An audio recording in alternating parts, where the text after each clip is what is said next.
오늘도 우리에게 새 날을 허락하여 주신 것을 감사합니다. 하나님 아버지, 우리에게 부활의 소망을 주신 것을 감사합니다. 만일에 우리가 믿는 것이 이 세상뿐이면 우리가 세상에서 가장 어리석은 자가 될 것입니다. 그러나 우리에게는 부활의 소망이 있습니다. 내세의 소망이 있습니다. 부활의 주님께서 지금도 살아 계셔서 성령으로 우리와 함께하고 계십니다. 비록 우리의 몸이 연약하고 누추한다 할지라도 우리를 성전 삼으셔서 영원토록 우리와 함께하고 계십니다. 우리 가운데 계신 부활의 주님과 함께 이 하루 동안 더불어 동행하며 기쁨 가운데 소망 가운데 살아갈 수 있도록 하나님께서 도와주시고 함께하여 주옵소서. 예수 그리스도 이름으로 기도하옵나이다. 아멘. 하나님 말씀입니다. 고린도전서 15장 1절에서 11절까지 말씀을 다 같이 한 목소리로 함께 같이 읽겠습니다. 고린도전서 15장입니다. 형제들아, 내가 너희에게 전한 복음을 너희에게 알게 하노니 이는 너희가 받은 것이요 또 그 가운데 선 것이라. 너희가 만일 내가 전한 그 말을 굳게 지키고 그때에 믿지 아니하였으면 그로 말미암아 구원을 받으리라. 내가 받은 것을 먼저 너희에게 전하였노니 이는 성경대로 그리스도께서 우리 죄를 위하여 죽으시고 장사 지낸 바 되셨다가 성경대로 사흘 만에 다시 살아나사 게바에게 보이시고 후에 12 제자에게와 그 후에 500여 형제에게 일시에 보이셨나니 그 중에 지금까지 대다수는 살아있고 어떤 사람은 잠들었으며 그 후에 야고보에게 보이셨으며 그 후에 모든 사도에게와 맨 나중에 만삭되지 못하여 난 자 같은 내게도 보이셨느니라. 나는 사도 중에 가장 작은 자라. 나는 하나님의 교회를 박해하였으므로 사도와 칭함을 받기를 감당하지 못할 자니라. 그러나 내가 나된 것은 하나님의 은혜로 된 것이니 내게 주신 그의 은혜가 헛되지 아니하여 내가 모든 사도보다 더 많이 수고하였으나 내가 한 것이 아니요 오직 나와 함께 하신 하나님의 은혜로라. 그러므로 나나 그들이나 이같이 전파하며 너희도 이같이 믿었느니라. 아멘. 오늘 15장은 부활장입니다. 1절에 보시면은 너희에게 전한 복음을 너희가 받았으니 그 가운데 선 것이라 말하고 있는데 받았는데 만일에 너희가 내가 전한 복음의 말을 굳게 지키고 헛되이 믿지 아니하였으면 그로 말미암아 구원을 얻으리라라고 말씀하고 있습니다. 이 말을 왜 하는가 하면은 초대교회 당시에 특별히 부활을 믿지 아니하는 사람들이 있었습니다. 교회를 다니는 사람들 가운데서도 부활을 믿지 않는 사람들이 있었습니다. 그 이유는 당시에 보편적인 사상이 이게 영지주의라는 사상입니다. 무슨 말이냐면 이 육체는 악하다는 것입니다.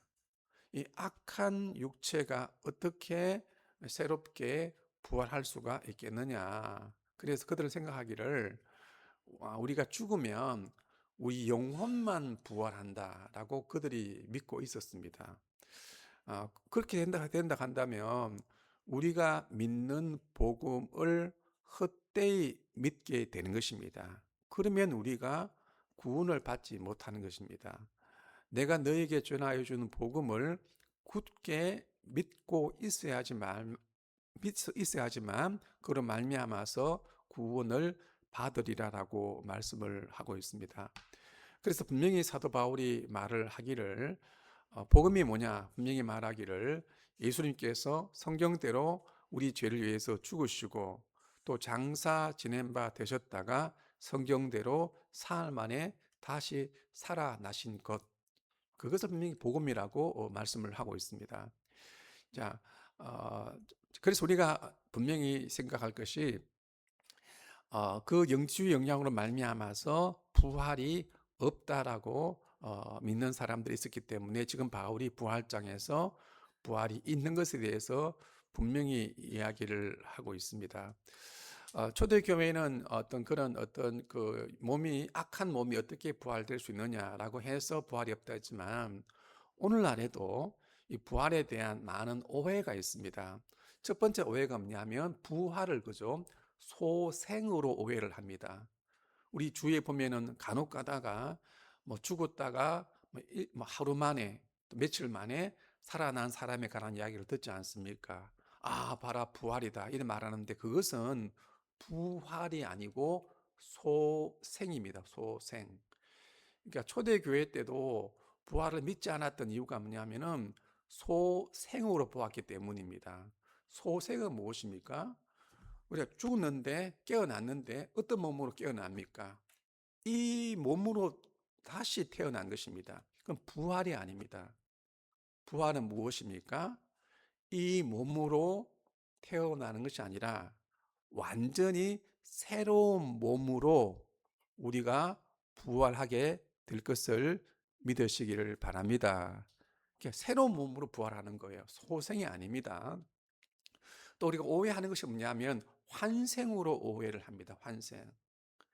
TV나 드라마를 보면은 요즘에 환생했다 그런 말을 참 많이 하거든요. 그 환생은 불교에서 말하는 것인데 또 엄밀히 말한다면 불교에서도요, 원래부터는 환생을 말하지 않습니다. 환생이라는 것은 뭐 우리가 예를 들어서 내가 여기서 지금 뭐 이렇게 살다가 내가 나라를 구했어요. 나라를 구했어요. 그러면 그 다음에 새롭게 태어날 때 기가 막힌 사람으로 뭐 태어난다는 것인데 성경은 그렇게 말하고 있지 않습니다. 한 번 죽는 것은 정하신 것인데 그 후에는 하나님의 심판이 있으리라고 말하고 있습니다. 한 번 죽으면 그로 인해서 끝이 나는 것입니다. 환생이 아닙니다. 또 요즘에 보면 또 이 부활을 오해하는 것이 뭐냐면 부활은 뭐냐? 우리의 정신이 살아나는 것이다. 이렇게 믿는 사람들이 의외로 굉장히 많습니다. 그러니까 예수님의 사랑의 정신이 내 마음 가운데 부활했다. 예수님께서 그 정신이 부활했기 때문에 난 예수님의 정신을 가지고 사랑의 정신을 가지고 살아간다라고 말하는데 그걸 부활이라 말하는데 그렇지 않습니다. 예수님의 부활은 그 몸이 이 땅 가운데 우리 죄를 위해 죽으셨지만 그 몸이 완전히 새로운 몸으로 부활했음을 분명히 믿으시기를 바랍니다. 그 부활, 우리가 그 부활을 믿을 수 있는 가장 확실한 증거가 무엇입니까? 부활을 믿을 수 있는 확실한 증거는 바로 예수님이 바로 부활의 첫 열매가 되셨다는 사실입니다.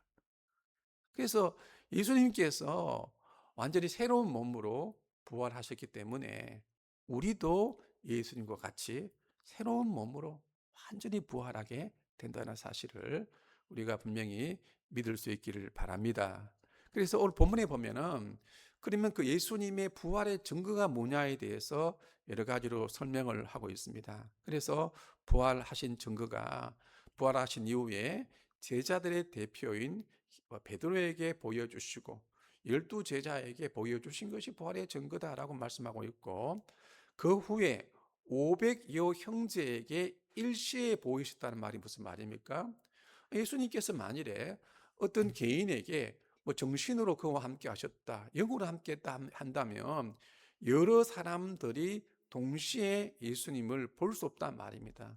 그러니까 예수님께서 육체로 부활하셨기 때문에 500여 형제들에게 일시에 볼 수가 있었다라고 말하고 이거를 쓰던 당시까지만 하더라도 그 부활의 증인들이 아직까지도 살아 있다는 것을 분명히 바울이 말하고 있습니다. 그리고 또 그 후에 야고보에게 보이셨다라 말하고 있는데 이 야고보는 예수님의 형제 야고보입니다. 사실 어떻게 보면은 가장 예수님을 하나님의 아들로 믿기 어려운 사람이 바로 야고보입니다. 형제입니다. 아니 내가 어릴 때부터 같이 생활을 했는데 내 형님이 하나님의 아들이다. 어떻게 믿을 수 있습니까? 그런데 야고보가 예수님을 하나님의 아들로 믿었다는 사실이에요. 예수님께서 이 땅에 계실 때는 형제들이 믿지 않았지만 그 예수님의 형제 야고보가 믿었다는 사실입니다. 왜 믿었겠습니까?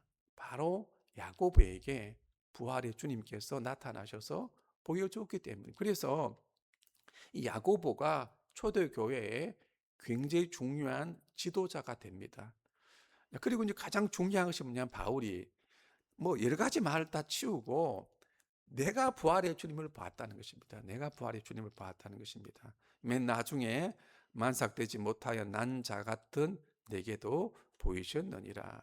나는 사도 중에 가장 작은 자인데 하나님의 교회를 박해하였는데 사도와 칭함을 감당하지 못할 자였는데 내게 주신 은혜로 말미암아서 부활의 주를 만났다는 것입니다.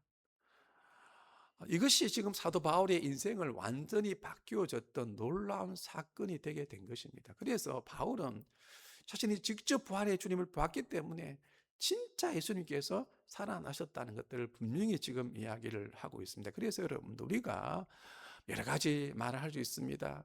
뭐 어떻게 이 몸이 부활할 수 있는가, 또 여러 가지로 뭐 소생이든지 환생이든지 정신이 살아났는가든지 그런 식으로 이상한 사상들이 있지만은 분명히 예수님께서 육체로 죽으시고 육체로 새로운 몸으로 완전히 부활하게 되었다는 사실을 우리 모두가 굳게 믿고 그 부활의 주님을 굳게 붙들고 살아갈 수 있는 우리 모두가 될 수 있기를 간절히 바랍니다. 이 부활을 믿는다는 것이, 부활을 믿는다는 것이 오늘 지금 우리에게 어떤 의미가 있겠습니까? 그것은 뭐 부활이 있다 말이 무슨 말입니까? 이 눈에 보이는 세상만이 있는 것이 아니란 말입니다. 분명히 새로운 내세가, 저 영원한 하나님의 나라가 있다는 것을 우리에게 분명히 말하고 있습니다. 그래서 여러분들 우리가 이 부활에 대해서 잠시 우리가 잊어버릴 수 있는데, 여러분들 우리가 살아가다 보면 눈에 보이는 이 세상이 전부인 것처럼 살아갈 때가 많습니다.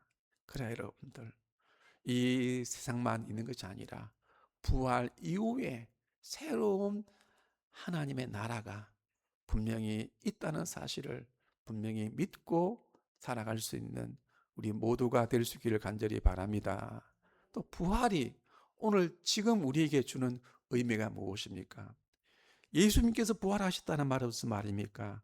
그 부활의 주님께서 지금도 살아 계셔서 성령으로 우리와 함께하고 계시다는 것입니다.